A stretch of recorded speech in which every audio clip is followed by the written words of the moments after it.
Hey guys, welcome back to the Ride Right Waxing channel. So we have got a set of 3 skis in, and we are going to start off with the ladies pair. These have just recently been purchased, and I think they came from St Anton, and they've just basically a set of X rentals, but they're in lovely condition, but we're going to make them even better. There's a bit of work to do to them, which I'll show you in a second. These are Rossignol Pursuit skis, a really good piece ski. They're a little bit dry on the bottom, but we've got some top coat damage, just typically where the skis are clattering. So we've got an idea, or I've got an idea, should I say, of what I'm going to do with that. So no further ado, let's pop you in my hand. We'll check out the DIN settings as well, make sure they're all set up so they're not too tight or they're not too loose, so we have a great day out on the mountain, and I'll explain to you how we are going to adjust those if you're interested. So let's pop you in my hand, let's have a quick look at these Rossinols. Now, before we start, I have upgraded my ski clamps. So these are the Ski Man World Cup ones. These are quite expensive, but we've upgraded for this season. But I do need to modify my bench because we've got a bit of a kick, so I can't slide it down here. So I'll be getting a jigsaw out, just making sure that I can adjust these down so we've got multiple adjustment. Because this is where my snowboard clamps go, and if anybody hasn't seen this, you can see the wax that's built up on it. I do clean it back, but it captures all the wax that I take off, and then I just brush it down these holes, and I have little drawers that I pull out, which then I can empty the wax, and it keeps the bench as tidy as possible for the amount of skis that I'm doing. So anyway, let's get on to these VRS Pursuit 14 skis. Lovely skis, but as you can see, we've got some damage here. And up here we've got a bit of top coat just lifting here. So what I'm going to do is I'm going to clean this back first off, and we're going to put some white paint in here. I won't bother with doing all the dots, but it's purely and simply to put the white paint. Then we're going to put epoxy in here and just build this up so we can seal this nice and tightly all the way down through. And then I'm going to clamp this bit area down here that's just raised, because this is all quite tight. It's where it's ripped off. We'll get rid of this sticky label, and we'll polish and clean the top of the ski and get rid of all this gunk up here. That side of the ski is not too bad. If we have a look at ski number 2, again, not too bad for like top coat damage, to be honest with you. Like I say, they always do have a little bit of a workout, these skis, but they're great value for money. And if you're getting into skiing, there's no necessarily need to go out and buy yourself the most fanciest set of skis you can find, because you don't know how you like to ski or what you want to do when you're skiing. So it's super imperative just to get a set under your feet, and then you'll understand if you like to go off-piste more, or ride a bit of powder, or if you like to carve or charge, or if you want to get a set of twin tips, etc. But what's really important is making sure that your toe DIN setting, this one here is set to just under 5.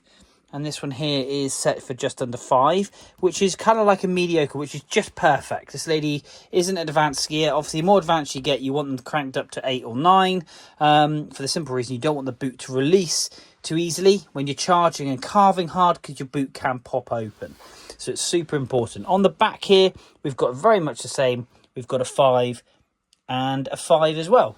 So perfect setup, because obviously if you do crash, you do want them to release, and that's the main importance. Obviously we've got adjustment just here, which we can obviously slide the boot up and down. The coloration on that is a 285. I can't only just read that, but that's a 285 just there, and it's a 285 just there. And that's really important for the simple reason you want your boot to be in the middle of the ski. You don't want this one to be slid forward and that one to be slid back, because then your adjustment and your feel will be completely different. So that is always good to check. Make sure your settings for your distance between your boots is correct, and make sure you've got a good clamp when this pops up. These have got bands on because this is how they were posted to the customer. And then obviously you can adjust that DIN setting here on the front to wind this up or to retard it. And also on the back we have one just here, so you can retard that down. And obviously 4 means it releases really quickly, and number 10 means it will grip on, and you've really got to crank your foot really quite hard. That's where you can cause some ligament damage if you're not too careful. So I think 5 is perfect for these. But other than that, let's flip them over and have a quick look on the underside. And this is why I need to adjust it, because this ski is a little bit short, so I will be doing that shortly. But not too bad. I've got a bit of a gouge there, so we can put some PTEX just in here and here. obviously a rocker ski. It tells me that, not being a genius myself, but we always will dull these in to reduce catching. Very much like we do on the snowboards. We sharpen up all the way to the end, but then obviously we'll dull these in with a gummy stone, and we do the same on the back. We want these areas down the side to be nice and sharp. They're okay, but we'll definitely make those sharper. So we've got plenty of grip, because you do literally rely on this 2mm of metal times 2 to slow you down and to brake. So we'll just dull these in. Again, that will reduce catching, obviously, when turning, causing any problems. You don't want it to catch, because again, it can twist your knee and cause a little bit of damage. Let's flip the other ski over.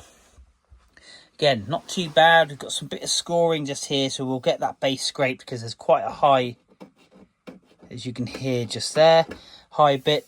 We'll get that base scraped, and we'll just put a little bit into that and make that nice and flat. So not too bad at all. A little bit of corrosion, but like I say, the rails will sort that out. But more importantly, what I am going to do, if I flip this one over, is I'm going to work on this top coat, making sure this is nice and tight, and then I'm going to leave that then for a good 24 hours for that to set, and then we can get on to service these skis nicely and get them all polished up. So I've got a lot of work to do on this top coat, which I'm going to do now. So guys, that's quite a long intro, but that's exactly what we're going to do to these skis. They're a lovely ski. She's a lovely lady, and her partner's absolutely awesome. I've got his skis just over here, and that's a lovely little wine bottle holder. Put that on your skis for transportation. You should patent that idea to stop your skis from getting damaged. What a great idea. So well done, Greg. Awesome. Anyway, we're going to come on to those bad boys later. Let's get on and get these skis looking mint.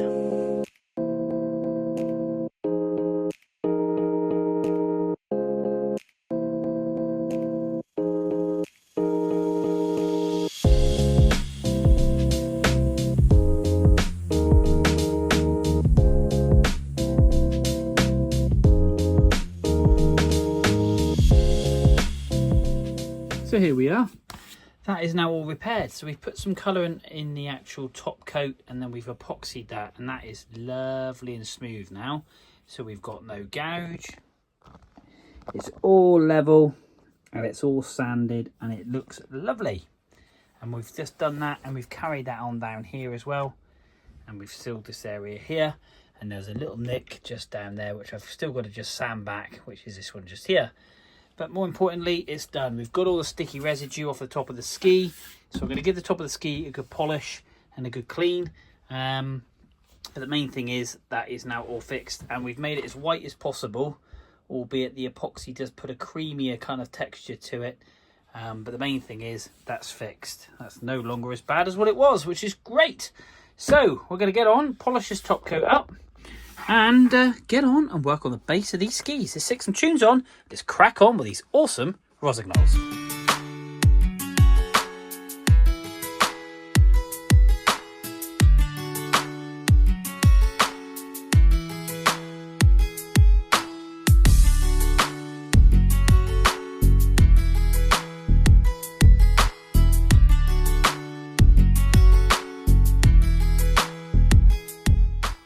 So guys, quick stop there.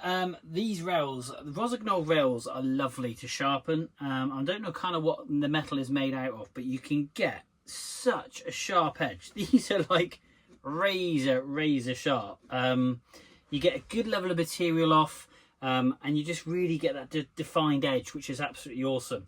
But the reason for stopping is I'm just simply base scraping. So you get your scraper on my little 90-degree thing, take the burrs off, and we're just scraping all that dead material off the base of the ski. And the reason for doing so, I've cleaned the ski, so we're now just clearing off all the fluff, should we say, making sure the base of the ski is nice and flat, and we're getting rid of all that dead material, which is just here. So we've done a couple of passes already, but the reason being we've got a really long PTEX gouge. So this is a real, as you can hear. So we're going to lay some PTEX down. Now, a lot of people say, what is PTEX? PTEX is a material that basically will go into the base of the ski. If you've got a core shot, you don't use base material, you use something called metal base. It's not metal, it's actually a rubberized kind of plastic that just seals that core shot in, and then you apply PTEX on top. So we're going to drip this in all the way down through, so we get a nice blue burn So you don't want it to be a yellow flame when you're doing PTEX, for the simple reason it soots up, and the soot is not good. You want a nice hot melted PTEX dropping into that groove, so it grips, holds tight, and then you sharpen your scraper and you just take off the top coat, and then you're exposed with a lovely flat base. This is a really long gouge. I did buy a PTEX gun, but to be brutally honest, they're rubbish. Absolutely rubbish. This really does get it nice and hot, so it is always key, like I say, try not to get that yellow burn onto the PTEX. Get a good lighter with full of gas, and off you go. And the reason for putting the mask on is purely simply because it absolutely stinks, and I can't imagine with the amount of skis that I do that it's good for my lungs. So I put a mask on. I should be putting it on now, but I'm already halfway through the burn. So we get the actual PTEX really, really hot. And obviously on time lapse, sorry, you don't, well, you do see this, but it's so quick. There we go. So we've got a blue burn on the bottom of there. You can see the yellow flame flicking up. I'm going to push it to the metal scraper, and then you get that nice blue burn. I always allow a few drips to get the soot off, and then what we do is then drip it in, keeping that blue burn. And then if it starts to bubble, in the sense flick, the blue flame starts to flick, just lift it up a little bit, but not too high. You do not want a yellow burn. Okay, and we're just literally waiting for it to drip in. We're not forcing it in, because then when it drips, it's at its ultimate level of melting. And we're literally dropping this in all the way down this groove, making sure we fill it up. And if you kind of offset the drip to the groove, it runs into the groove. Otherwise, what happens if you line it right over the groove, it can cause an indentation. So what we don't want is this yellow burn. So just rotate the PTEX stick. I've used quite a short PTEX stick, and I can feel the heat on my fingers already. But hopefully, add a bit of bubbles in that one. And as you find it gets hotter, it will start to drip a bit quicker. So you might just need to speed up. But we're filling that groove. As you can see, this is a very large groove. But we're keeping that flame nice and blue, as you can see.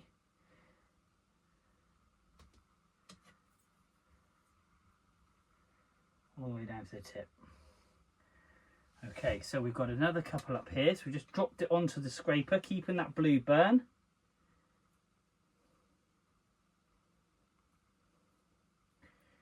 We just fill these up, and then we let that dry, and we go again. The other ski had a couple of bits on, which we done.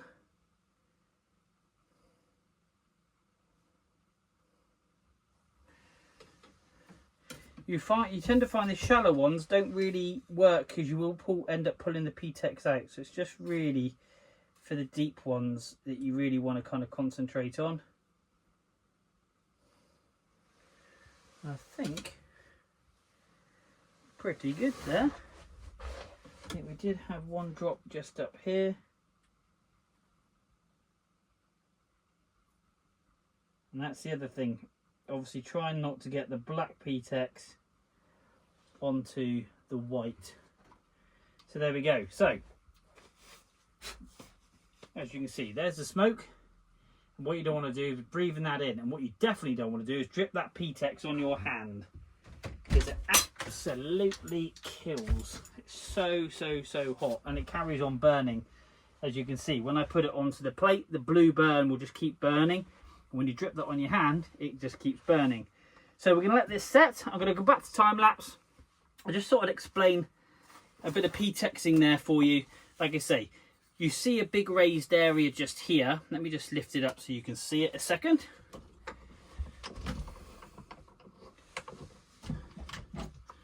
So there we go. You can see that raised area just there. And obviously what we're now going to do, you need to use a metal scraper. And you always work from the tip of the ski, from up there, all the way down to the tail. Always. Try not to go from tail to tip, for the simple reason you can scuff the surface up, and you want this area to be as smooth as possible, because that's the direction of travel. So I've got multiple scrapers. The one I love is this one here. Would you believe that was once that high? So it's quite a big difference. It's kind of like my old faithful. Sharpen it up, and then we just go one drag across. We take all the burrs off so we're not creating our own craters. And yeah, we'll basically nice and gently work down over the top, and you're just taking that material off nice and gently. You don't need to put too much pressure on. And sometimes you might find you'll do it and then you need to just go back and just backfill a little bit more PTEX.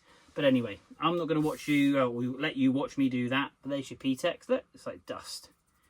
We're going to get all this space scraped and get this ski polished and get some wax on it. Let's go.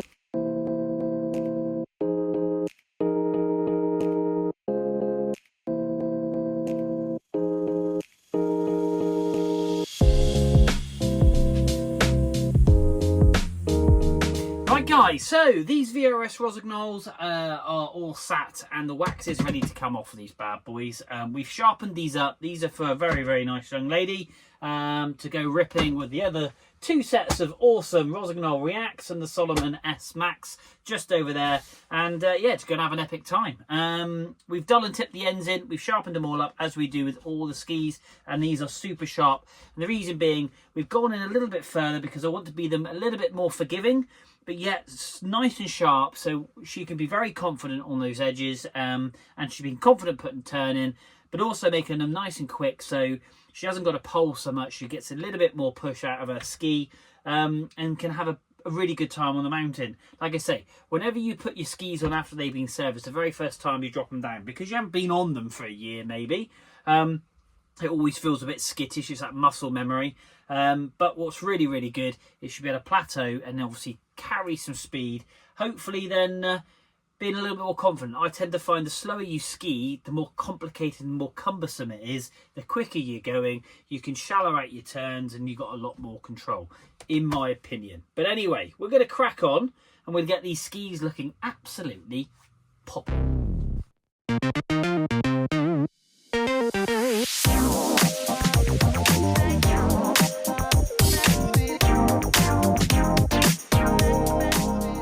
So there we are, one set of Rossignol's all done, and they've come up lovely. So we had a bit of top coat damage on these skis, which we've repaired, and that's now watertight. And we had, I think it's on this ski, we had a massive gouge all the way down through from there to there, and we've PTEX that, and we filled it up, and it looks lovely. Yes, you can still see the mark, because obviously the PTEX is a slightly different colour, but the main thing is it's flat. And they've come up lovely. Really pleased with these. Got to take a bit of the dust off from where we've obviously brushed them. But yeah, these skis are going to be really, really on point for the customer. And that's the main thing. But as we've done with all the others, let's have a quick look and see how water repellent they are. Oh, look at that. Beautiful. Let's pick it up and I'll show you. So this is ski number 2. To the point, it's very hard. Look at that water. Ho ho! Doesn't even leave a wet mark at all. Look at that. Awesomeness. Just awesome. Look at that. All the way down the ski. Oh. Bone dry. Ha ha! Awesome! Love it! These things are gonna fly. So guys, that's it. Another set done here in the Rider Waxing Workshop. So don't forget, if you want to cop yourself a beanie, £12, hit me up. Instagram, TikTok, Facebook, and also obviously on here, YouTube. But more importantly, like, subscribe, and share with your friends. That's the most important thing. So guys, that's another set done here in the Rider Waxing Workshop. But until next time, we will see you soon.